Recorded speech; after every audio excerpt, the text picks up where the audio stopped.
Hello friends, चटोरी kitchen वर्षा में आप सभी का स्वागत है। आज मैं आप सभी के लिए ला रही हूँ एक ऐसे पापड़ की रेसिपी जिसे आप बिना मशीन साँचे के बना सकते हैं। बिल्कुल घर की चीज़ों से ही बना लेंगे आप इसे। तो चलिए रेसिपी को स्टार्ट करते हैं।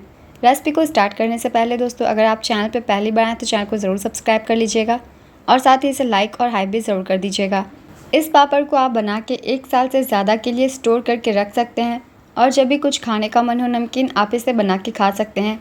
जैसा कि आप देख सकते हैं, ये तलने के बाद बहुत ही ज़्यादा खिल के बड़ी हो जाती है, मगर हमने इसमें सोडे का भी इस्तेमाल नहीं किया हुआ है। तो चलिए दोस्तों, बहुत सिंपल रेसिपी है। हम बनाना शुरू करते हैं ये पापड़ की रेसिपी। तो इस पापड़ को हम बनाएंगे साबूदाने से। साबूदाने को पहले ले लीजिए। इसे हमें भिगोना नहीं है या फुलाना नहीं है, बस आप थोड़ी सी इसे सूखे कपड़ों से पोंछ दीजिएगा। और ये मैंने मीडियम साइज़ वाली साबूदाने लिए हैं। अगर आप चाहे तो छोटी वाली भी ले सकते हैं, बड़ी वाली भी ले सकते हैं, क्योंकि पहले हम इसके बनाएंगे पाउडर। तो ये 1 कप साबूदाने को ले लीजिए। इसे डालिए मिक्सर जार में और इसे हमें ड्राई ही पाउडर पहले बना लेना है। पानी वगैरह का यूज़ नहीं करेंगे। पल्स मोड पे पीसते हुए इसे पहले पाउडर बना लीजिए। तो ये देखिए, साबूदाने को हमने पीस लिया है। अच्छे से ये पाउडर बन गई है। तो इस तरीके से साबूदाने को पहले पाउडर आपको बना लेना है। तो साबूदाने अच्छे से पाउडर बन गए हैं। इसे हम रख लेंगे कढ़ाई में, जिसमें हम पापड़ के मिक्सचर को पकाएंगे। तो साबूदाने को डाल लीजिए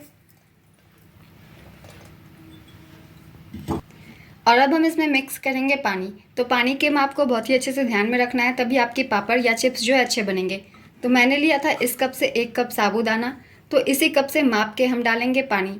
अब जिस कप से साबूदाने को मापें, उसी कप या कटोरे से पानी को भी मापें। तो जितनी हमने साबूदाने ली थी, ठीक उसके 5 गुना हम यूज़ करेंगे पानी का, क्योंकि साबूदाना जब पकती है तो ये और भी ज़्यादा पतली होती जाती है। तो 5 गुना पानी ही हम डालेंगे। कहने का मतलब है 5 कप पानी हम डालेंगे इसमें। तो ये 1 कप मैंने डाल दिया है।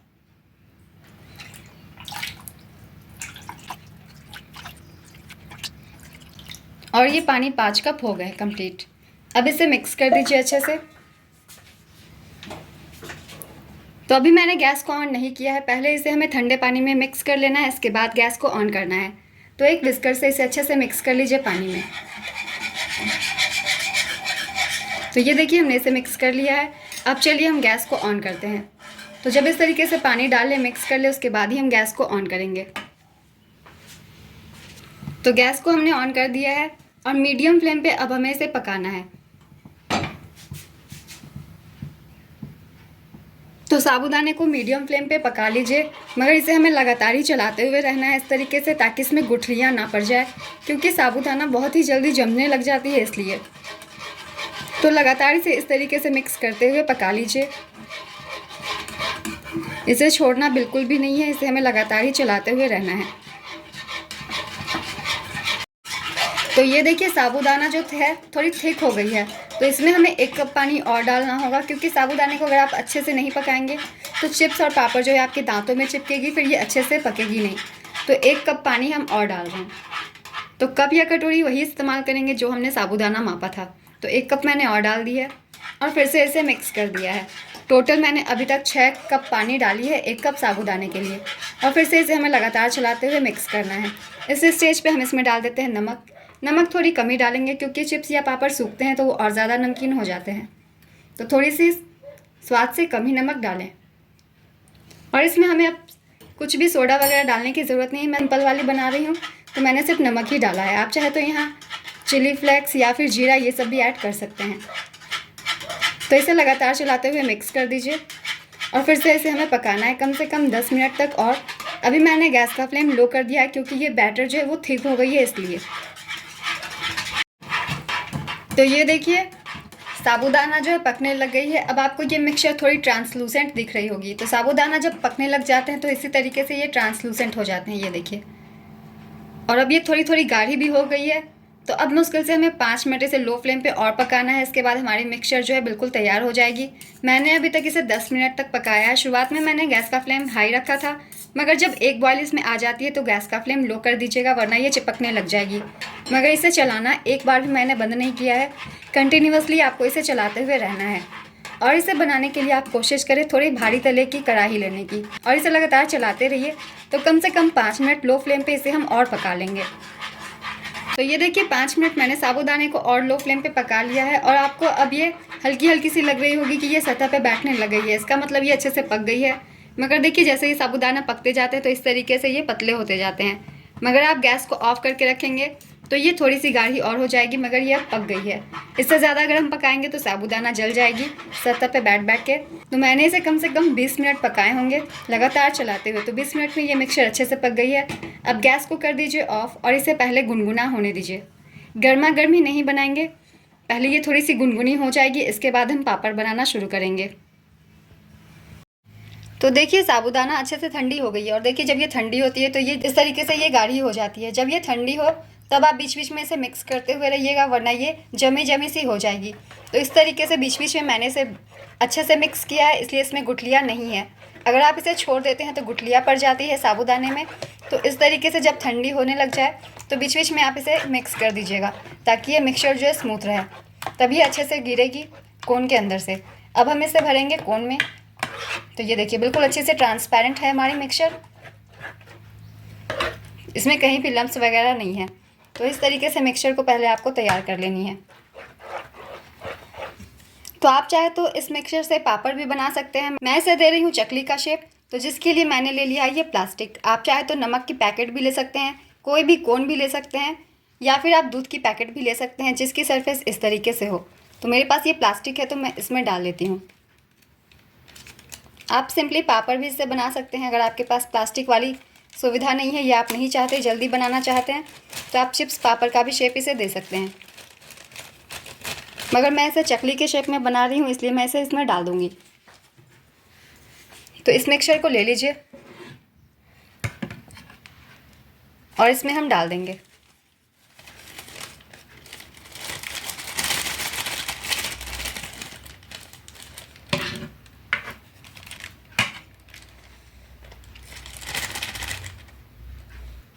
और अब इसके मुंह पे हम लगा देंगे एक रबर बैंड,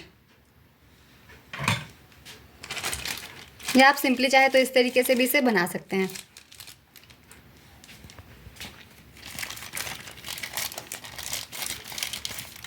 तो मैं एक रबर लगा दे रही हूँ इस पे और अब हम इसे करेंगे कट। तो इस कॉर्नर को कट कर दीजिए। ज़्यादा पतली मत कट कीजिएगा, हल्की सी मोटी ही होनी चाहिए, तभी अच्छी बनेगी चकली। तो ये देखिए कुछ इस बेस की मैं काट रही हूँ। अब आप इसे डालेंगे तो ये स्मूथली गिरने लग जाएगी। तो चलिए अब हम बनाना शुरू करते हैं पापड़। तो बस अब इससे हम पापड़ बना लेंगे। तो ये मैंने प्लास्टिक शीट ले ली है और मैं इस पर चकली का शेप इसे दे रही हूँ। आप इसे चाहे तो फ्लावर का शेप दे सकते हैं या फिर पत्ती का शेप दे सकते हैं। तो आपको जो भी आर्ट आती हो आप उससे बना सकते हैं। जैसा कि आप देख सकते हैं बिल्कुल स्मूथली ये गिर रही है, कहीं भी गुठलियाँ या लम्स नहीं है, क्योंकि इससे कहीं भी रुक नहीं रही है। हमारी जो बैटर है वो स्मूथली गिरे जा रही है। तो इस तरीके से आप पकाइएगा साबूदाने को, बिल्कुल स्मूथ बैटर निकलेगी। तो ये देखिए दोस्तों पापड़ हमने कुछ बना लिए हैं। अब इसे आप रूम पे रख दीजिए, कहीं भी पंखे के नीचे, ये सूख जाएगी। धूप में रखने की बिल्कुल भी ज़रूरत नहीं है, बस आप घर के किसी भी कॉर्नर में पंखे के नीचे रख दीजिए। ये अपने आप ही सूख भी जाती है और ये सूखने के बाद प्लास्टिक को अपने आप ही छोड़ देती है। आपको कुछ भी करने की इसमें ज़रूरत नहीं पड़ेगी। तो ये देखिए पहले मैंने लगभग 2 प्लास्टिक जितनी बना ली है, सिर्फ 1 कप साबूदाने से पापड़। तो बस इसे आप छोड़ दीजिए। आप इसमें अगर चाहे तो फूड कलर भी यूज़ कर सकते हैं अगर आप थोड़े कलरफुल बनाना चाहते हैं। तो मैंने इसे सिंपल ही रखा है, वाइट रंग की ही। अब इसे 1 से 2 दिनों तक छोड़ दीजिए। अगर ज़्यादा गर्मी है तो ये 1 दिन में भी सूख जाती है। तो चलिए 2 दिनों के बाद हम मिलते हैं और दिखाते हैं आप सभी को ये सूख के किस तरीके से होती है। तो ये देखिए 2 दिनों के बाद कुछ इस तरीके से हमारे पापड़ जो है सूख गए हैं। मैंने इसे प्लेट में निकाल लिया है। जब ये इस तरीके से सूख जाएँ तो आप इसे एक डब्बे में बंद करके 1 साल तक स्टोर करके रख सकते हैं। इसने अपने आप ही प्लास्टिक को छोड़ दिया है और ये एक भी नहीं टूटी है। इस तरीके से इस पापड़ को बना के 1 साल तक रख सकते हैं स्टोर करके। और ये देखिए जब मैंने इसे फ्राई किया तो ये इस तरीके से खिल के बड़े बड़े हो गए हैं। तो जब आप इसे फ्राई करेंगे ये सेम इस तरीके से हो जाते हैं। तो आप इस तरीके से ज़रूर बनाइए इस पापड़ को और 1 साल से ज़्यादा तक आप इसे स्टोर करके रख सकते हैं। जब आप इसे ऑयल में डालें तो ऑयल को बहुत ही अच्छे से गर्म कर लें। अगर ऑयल गुनगुनी होगी तो पापड़ अपने साइज़ के डबल नहीं हो पाएंगे। ऑयल अच्छी गर्म होगी तो पापड़ आप देख सकते हैं बिल्कुल अपने साइज़ की डबल हो गई है। तो इस तरीके से आप साबूदाने के पापड़ को बनाइए और 1 साल से ज़्यादा स्टोर करके रखिए। तो चलिए एक पापड़ को मैं आपको तोड़ के भी दिखाती हूँ ये कितनी क्रंची बनी है। तो ये देखिए, इसे आप अपने हाथों से दबा के देखिए, ये बहुत ही ज़्यादा कुरकुरी बन गई है। तो आप इस तरीके से इस पापड़ को बना के 1 साल तक स्टोर करके रख सकते हैं। ये रेसिपी अगर आप सभी को पसंद आई हो तो रेसिपी को लाइक ज़रूर कर दीजिएगा और इस तरीके की सिंपल रेसिपीज़ के लिए चैनल को भी ज़रूर सब्सक्राइब कर लीजिए। तो फिर मिलते हैं अगली वीडियो के साथ। चैनल पे यूँ ही बने रहिए और अपना ढेर सारा प्यार देते रहिए।